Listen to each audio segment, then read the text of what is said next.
Eu vou compartilhar com vocês nesse vídeo 10 lições que eu aprendi ao longo desses últimos 10 anos como advogado que defende trabalhadores perante o INSS em processos judiciais contra o INSS ou em casos dentro do próprio INSS. Às vezes nem chega a entrar com processo judicial, mesmo assim há um trabalho. E são mais de 2.000 casos defendidos. E é dessa experiência que eu tirei essas 10 lições. Claro, teria muito mais lições para compartilhar com vocês, mas hoje eu quero compartilhar essas 10 bem aqui. Vamos lá. A primeira delas é: uma boa prova vale mais do que uma história triste. Pessoal, às vezes as pessoas acham que o INSS vai se comover com a história de vida delas. E eu sei, pessoal, eu atendo pessoas, eu sou ser humano e eu me comovo, eu tenho compaixão dos meus clientes quando eu me deparo com uma situação triste, ok? Eu tenho essa compaixão. Mas a verdade é que quando você pede uma aposentadoria, pede uma indenização do INSS, o auxílio acidente, ou que seja outros benefícios, o INSS não vai te ajudar. Ele não vai te conceder porque ele ficou com pena de você. Ele vai decidir em cima do direito e da prova. Por isso que eu aprendi essa lição.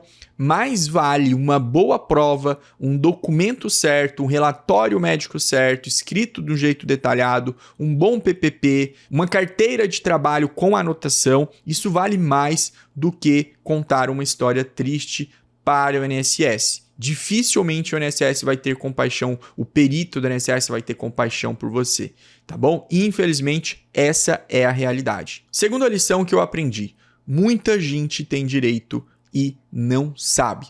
O INSS simplesmente não dá conta de manter a sociedade informada de todos os direitos que as pessoas têm.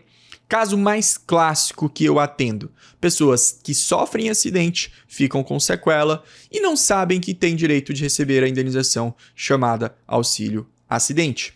Pessoas que se aposentam e não sabem que tinham uma aposentadoria melhor do que aquela que ela se aposentou. Pessoas que recebem um valor do INSS e não sabem que dava para receber mais.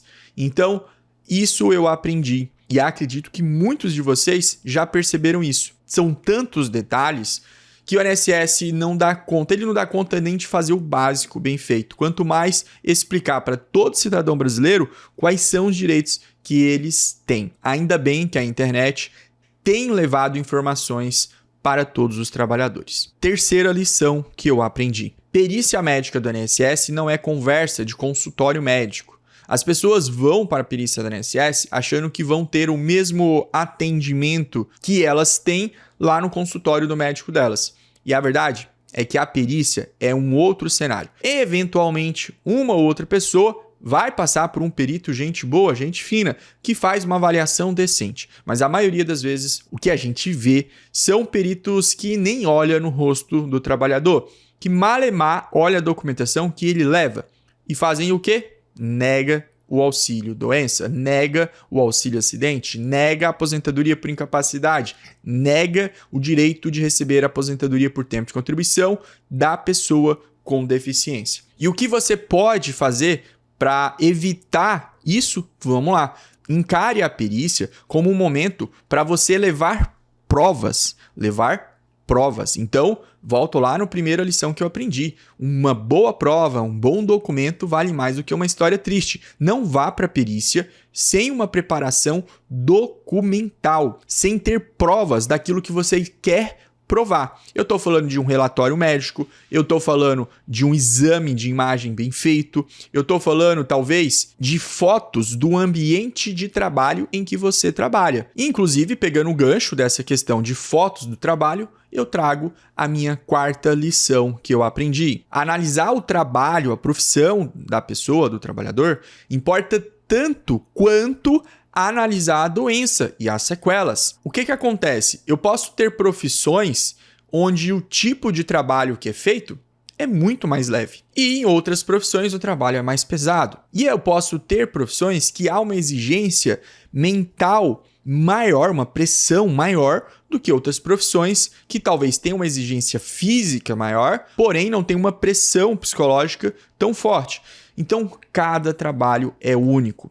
Cada profissão tem que ser analisada. Se você não fizer isso, você pode achar que uma pessoa tem direito a um benefício do INSS, quando na verdade ela não tem. E o contrário também. Vamos pegar aqui os casos de auxílio-acidente. Você pode olhar aquela sequela e falar, é uma sequela pouca, baixa, é uma sequela leve ali, e essa pessoa não tem direito ao auxílio-acidente, quando na verdade ela tem sim, porque a profissão dela, aquela sequela, pequena sequela, faz muita diferença. Quinta lição que eu aprendi: doença não é a mesma coisa que incapacidade. Isso aqui é o básico, isso aqui eu aprendi muito cedo, antes mesmo de me tornar advogado, quando eu ainda era estagiário. É muito comum nós atendermos aqui no escritório pessoas com doenças graves. Só que por mais grave que essa doença seja, nós ainda precisamos analisar quais são as consequências dos sintomas, das limitações causadas por essa doença grave na pessoa. Porque, eventualmente, você pode ter uma doença que ela é grave, é uma doença rara, por exemplo, mas naquela pessoa especificamente e de acordo com a profissão dela, a incapacidade não está muito clara. E aí a gente tem que decidir, será que essa pessoa é uma pessoa que tem condições de enfrentar um processo judicial? Ou então, se eu sei que é uma doença que não gera tantas limitações, apesar de ser uma doença grave, mas mesmo assim a pessoa tem capacidade, às vezes até pelo trauma psicológico que ela tem, eu tenho que montar um processo mais detalhado para poder explicar para o perito da justiça, o perito do INSS, por exemplo, que aquela situação, por mais que possa parecer que não tenha direito, ela tem direito sim. Então, eu preciso sempre fazer essa diferenciação para o meu cliente entre doença e incapacidade.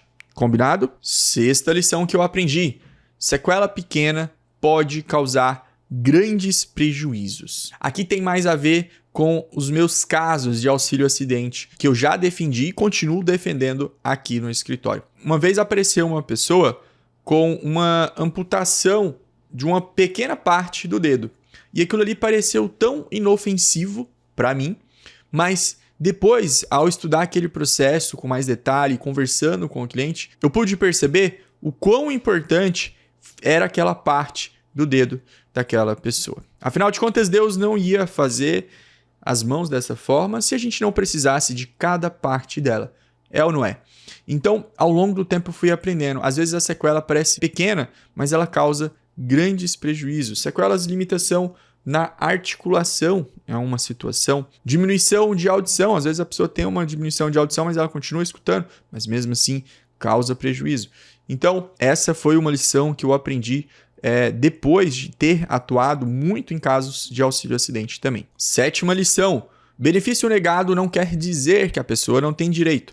Eu já atendi pessoas que vieram para o escritório procurar a ajuda de um especialista por insistência do familiar, por insistência do amigo. Porque aquela pessoa que teve o benefício negado, ela achava que o INSS estava certo, que ela realmente não tinha direito. Mas, pela insistência, às vezes do esposo, do marido, do filho, do amigo, do vizinho, ela procurou o advogado e, para surpresa dela, ela descobriu que o INSS estava errado e ela tinha direito sim.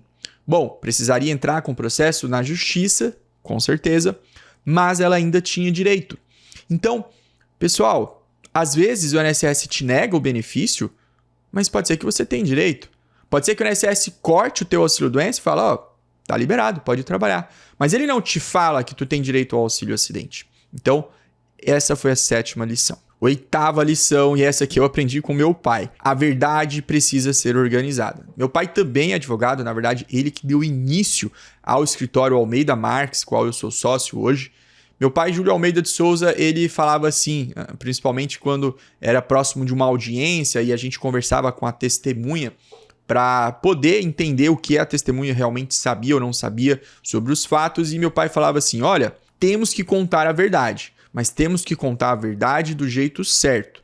Pessoal, muita gente acha que o advogado vai orientar as pessoas a mentir. Eu, pelo menos, não fui formado nessa escola. Eu fui formado na escola da honestidade. Aprendi com meu pai, graças a Deus, desde muito cedo, que tem que falar a verdade. E eu tenho algo para mim que é o seguinte: quem conta a verdade não precisa decorar nada. Eu sempre falo isso para alguns de nossos clientes que vão participar de audiência.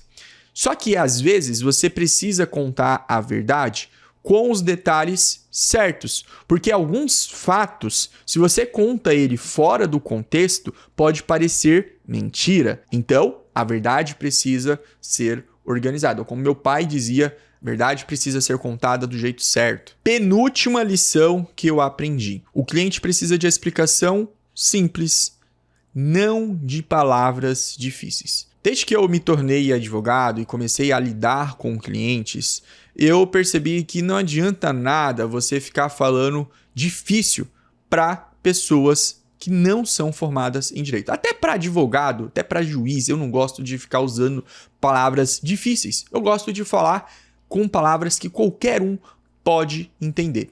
Isso, inclusive, foi um diferencial na minha advocacia. Eu recebo muitos elogios de clientes, de pessoas que eu me relaciono, dizendo assim: Gustavo, você consegue explicar assuntos difíceis de uma maneira fácil, parece simples, e eu consigo entender. Isso é muito bom. É algo que eu aprendi antes, inclusive, de começar a gravar, produzir conteúdos aqui para o YouTube, ficar conhecido nacionalmente.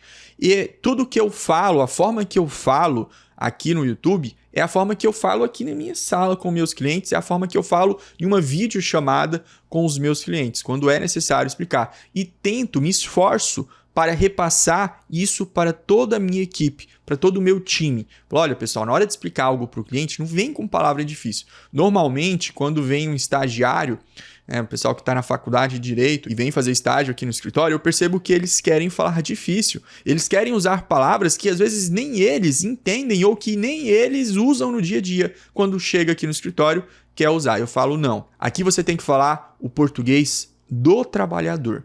Aqui você tem que falar algo que todo mundo entenda. 10ª lição que eu aprendi, e essa vai te surpreender. Tem muita gente que tem vergonha de pedir os seus direitos. Exatamente isso. Algumas pessoas que eu já atendi, eu notei que elas têm vergonha. Elas acham que o INSS não é para elas. Não sei por qual motivo, talvez associam o INSS como uma ajuda do governo e a pessoa entende que ela não precisa daquela ajuda. E eu já ouvi, inclusive, pessoas falarem assim: eu não quero receber um benefício que vá prejudicar as outras pessoas que precisam mais do que eu. Muito nobre esse sentimento, mas a verdade é que o INSS, ele nada mais é do que uma devolução dos impostos que nós pagamos. Algumas pessoas, naturalmente, vão usar mais dos benefícios do INSS, outras vão usar menos, mas todos nós pagamos, todos. É raro você encontrar uma pessoa que de nenhuma forma contribui para o INSS. Por quê? Você paga INSS diretamente quando trabalha de carteira assinada, por conta própria, mas as empresas que você compra, que você movimenta a economia, também paga INSS. Você sabia que quando você faz uma aposta na Mega Sena, uma parte daquele dinheiro está indo para a Previdência? Pois é, de várias formas nós pagamos impostos. Se você acha bom ou não isso, eu não vou entrar nessa questão. O ponto é, não deixe de pedir um benefício da INSS por vergonha. Tá? Se você não quiser mexer com toda a papelada da INSS, contrate um advogado especializado. Vai lá. Hoje você tem acesso a advogados especialistas pela internet. Entra em contato, chama no WhatsApp e contrata ele. Ele vai resolver tudo para você. O máximo que você terá que fazer é ir na perícia. Vai lá, faz a perícia e depois o advogado continua resolvendo tudo para você. Se você gostou desse tipo de vídeo, eu vou então deixar outro vídeo para você ver aqui sobre minhas estratégias para ganhar casos de auxílio acidente. Se você está pensando em entrar com um caso de auxílio acidente, assiste essas estratégias, acho que você vai gostar. Ou se você quiser assistir um vídeo onde eu explico como que eu resolvo casos, atendo pessoas de todos os cantos do Brasil, aí você pode assistir esse outro vídeo meu aqui. Até a próxima!